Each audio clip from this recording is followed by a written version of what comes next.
आप तो हमेशा अच्छे कर्म करते हैं, लेकिन आपको उसका फल क्यों नहीं मिलता है? ये हुई एक बात। दूसरी बात, मैं किसी का बुरा करना तो नहीं चाहता था, लेकिन अनजाने में ही मुझसे ये गलती हो गई, तो इसका प्रायश्चित मैं कैसे करूं? जैसे कि मेरी कार के सामने कोई जानवर आ गया और उसका अचानक मुझसे एक्सीडेंट हो गया, तो इस प्रकार के कर्म हमारी जिंदगी को किस तरह प्रभावित करते हैं? ये सवाल हम सब के मन में उठता होगा, लेकिन इसका जवाब हमें आज तक नहीं मिला होगा। भले ही हम अपने आप को कितना भी समझदार कह लें, लेकिन कर्मों के बारे में अभी तक भी हमें कोई स्पष्टता नहीं है। भगवत गीता का एक बहुत ही प्रसिद्ध श्लोक है कि जैसा कर्म करोगे वैसा ही फल पाओगे। लेकिन अगर ये सत्य है, तो हमें हमारे अच्छे कर्मों का फल क्यों नहीं मिलता? आज मैं आपको कर्म के बारे में कुछ ऐसे सूत्र बताने वाला हूं जिससे आपको एक स्पष्टता मिलेगी। इससे पहले कि हम सूत्रों को समझना शुरू करें, इस चैनल को सब्सक्राइब जरूर कर लें, क्योंकि इस चैनल में आपको बहुत ही ज्ञानवर्धक ज्ञान मिलता है।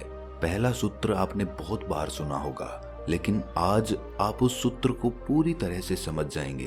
पहला सूत्र है, कर्म करो, फल की चिंता मत करो। अगर आप कर्मों का हिसाब लगाने बैठेंगे तो आप कभी समझ ही नहीं पाएंगे कि आपको जो मिला है वो आपके किस अच्छे कर्म का परिणाम है, या फिर आपके साथ कुछ गलत हुआ है तो वो आपके किस बुरे कर्म का परिणाम है। अगर ये सच है कि अच्छे कर्म करोगे तो अच्छा फल मिलेगा और बुरे कर्म करोगे तो बुरा फल मिलेगा, हमें क्यों पता नहीं चलता कि हमारे किस कर्म का फल हमें क्या मिला? इस शंका को दूर करने के लिए हमने एक विश्लेषण किया। हमने आत्ममंथन करके पाया कि मान लीजिए अगर प्रकृति की व्यवस्था ऐसी होती कि हम अच्छे कर्म करते तो तत्क्षण हमें अच्छे फल मिल जाते। मान लीजिए कि हमने किसी की मदद की और हमें उसका तत्क्षण परिणाम भी दिखाई पड़ गया, मतलब हमारे मन को दिखाई पड़ गया कि अच्छा कर्म किया तो मुझे अच्छा फल मिला। अगर मनुष्य को ऐसा दिखाई पड़ जाता है तो धरती से तो पूरी बुराई ही खत्म हो जाएगी। फिर कौन बुरे कर्म करेगा जब उसे दिखाई पड़ जाएगा कि बुरे कर्म का क्या नतीजा होता है? चलिए अब इसी बात को और गहराई से समझते हैं। अब पूरी की पूरी धरती ऐसे मनुष्यों से भर चुकी है जो ये देख चुके हैं कि अच्छे कर्मों का नतीजा अच्छा ही होता है, और सब लोग अच्छे कर्म करने लग गए हैं। जब भी आप कोई कर्म करेंगे उसका फल निश्चित हो जाएगा। आपको पता चल जाएगा कि मैंने ये कर्म किया तो मुझे ये फल मिला, और इसीलिए इसमें जीवन का रस खत्म हो जाता है। जब भी जीवन में निश्चितता आ जाती है, सिक्योरिटी आ जाती है, तो जीवन में क्या उमंग रह जाएगी, क्या जोश रह जाएगा? हम किसी भी चीज के लिए तभी प्रयास करते हैं जब हमें पता होता है कि ये चीज हमें मिलेगी या नहीं मिलेगी। हम इस दुविधा में होते हैं, और इसी दुविधा को पार करने के लिए हम कर्म करते हैं ताकि हमें पता चल सके कि अंतिम परिणाम क्या होगा। जीवन तो अनिश्चितता है, हर एक सांस अनिश्चित है। हमें नहीं पता कि हमारे साथ अगले पल में क्या होगा, और यही जीवन का रस होता है। परमात्मा ने अपनी उपस्थिति निश्चित करने के लिए कोई भी ऐसा नियम नहीं बनाया कि आप उससे ये जान सको कि परमात्मा मौजूद है या नहीं। उसे तो खुद खोजना पड़ता है। कर्म के फल की चिंता में मन इतना उलझ जाता है कि उस कर्म की सार्थकता ही खत्म हो जाती है, उसमें टोटलिटी खत्म हो जाती है। इंसान पूरी तरह से पूरे चित्त को शामिल करके उस कर्म को नहीं कर पाता, क्योंकि उसके मन को उस कर्म के फल के विचारों ने घेरा हुआ है। इसीलिए वो कर्म अपनी टोटलिटी में नहीं हो पाता, हम पूरे चित्त के साथ उसको नहीं कर पाते।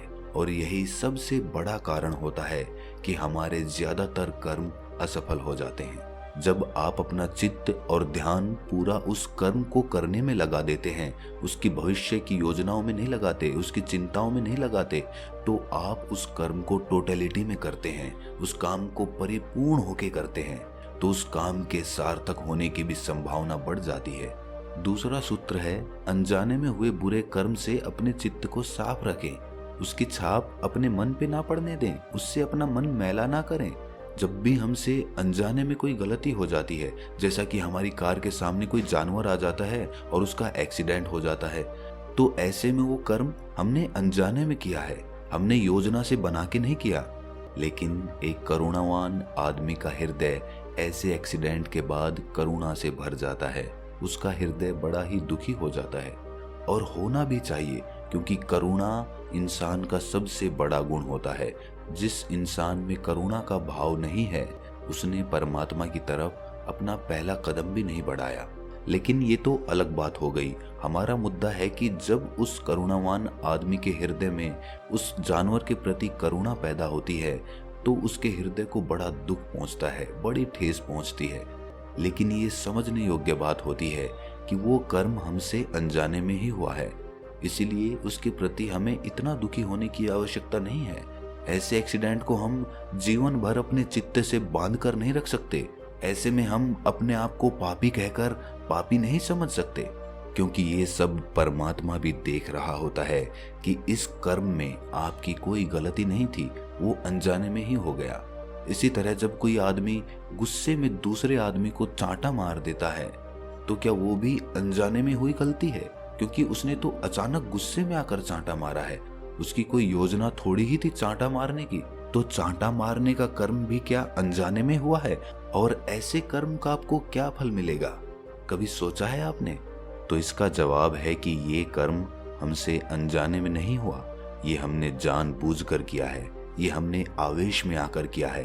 अगर हम होश में ये कर्म कर रहे होते तो हमें पता होता कि हम क्या कर्म कर रहे हैं, लेकिन उस वक्त हम अपना होश खो बैठे, हम भावनाओं में बह गए और हमने ये कदम उठाया। तो ऐसे कर्म को कभी भी अनजाने में हुआ कर्म मत समझना, और इसका फल भी आपको भोगना ही पड़ेगा।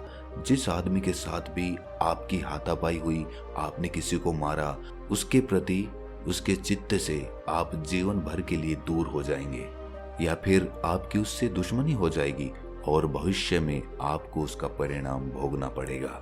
जो लोग जानबूझकर दूसरों को हानि पहुंचाते हैं, वो भले ही आज सुख से अपना जीवन जी रहे हों, लेकिन भविष्य में कभी ना कभी उन्हें अपने कर्मों का भोग पूरा करना ही होगा। तो दूसरा सूत्र भी आप समझ चुके हैं कि अनजाने में हुए गलत काम हमें अपने चित्त से नहीं बांधने चाहिए। तीसरा सूत्र उन लोगों के लिए है जिन्होंने जीवन में किसी का बुरा नहीं किया, लेकिन फिर भी उनके साथ बुरा होता जा रहा है। धार्मिक हिंदू ग्रंथों में लिखा हुआ है कि मनुष्य मरने के बाद दूसरा जन्म ले लेता है, और इस कर्म के जो कर्म होते हैं वो हमें अगले जन्म में भी भोगने पड़ते हैं। लेकिन एक बार किसी काम के लिए जब हम अपना कर्म भोग पूरा कर लेते हैं, तो हमारा वो बुरा कर्म हमेशा के लिए कट जाता है और हम आध्यात्मिक तौर पे आगे बढ़ जाते हैं। हिंदू ग्रंथों में कहा गया है कि मनुष्य को मुक्ति के लिए 10 लाख वर्षों तक जन्म लेते रहना पड़ेगा, और जब तक हमारे सारे कर्म कट नहीं जाते तब तक हमारे लिए कोई मुक्ति नहीं है। ये मैं नहीं कहता, ये धार्मिक हिंदू ग्रंथों का कहना है। ये सच है या नहीं, इस बात पर चर्चा करना बेवकूफ़ी होगी, लेकिन एक शिक्षा जो हम इन ग्रंथों से ले सकते हैं वो ये है कि अगर ऐसा है कि हमें अपने पिछले जन्मों के कर्म इस जन्म में भोगने पड़ रहे हैं, तो हम अपने चित्त को ये समझाकर शांत कर सकते हैं, ये दुविधा दूर कर सकते हैं कि हमारे साथ अच्छे कर्म करते हुए भी बुरा क्यों हो रहा है। अब हमें पता है कि हमें पिछले जन्मों के कर्म इस जन्म में भोगने पड़ रहे हैं, तो ये इस जन्म के कर्म नहीं है, ये पिछले जन्मों का है, और जो हम अभी कर रहे हैं उसका परिणाम हमें भविष्य में मिलेगा। तो इस विचार मात्र से आपको अपने तमाम दुखों से निजात मिल सकती है। आप अपने आप से शिकायत नहीं करेंगे कि आप अच्छे कर्म करते हैं तो भी आपको बुरा परिणाम क्यों मिलता है, क्योंकि अब आप कर्मों को पूरी तरह से समझ चुके हैं। आखिर में एक बात कहना चाहता हूँ कि जो भी कर्म करो उसे पूरे होश में करो, उसे पूरे जागरूक होकर करो, तभी वो काम सफल हो पाएगा। उस काम के सफल होने की संभावनाएं बढ़ जाएंगी। कर्मों के 3 सूत्र। पहला, जैसा कर्म करोगे वैसा फल पाओगे। दूसरा, अनजाने में हुए बुरे कर्म हमें अपने चित्त से नहीं बांधने हैं, उससे हमें दुखी नहीं होना है। और तीसरा, जिस हालात में हम आज हैं वो हमारे अतीत के कर्मों की वजह से है। तो दोस्तों, कैसा लगा ये वक्तव्य आपको? कमेंट सेक्शन में ज़रूर बताना, और आपको कर्मों के बारे में कोई भी सवाल हो तो कमेंट सेक्शन में ज़रूर पूछना। तो मिलते हैं अगली कहानी में, तब तक के लिए अपना ख्याल रखें।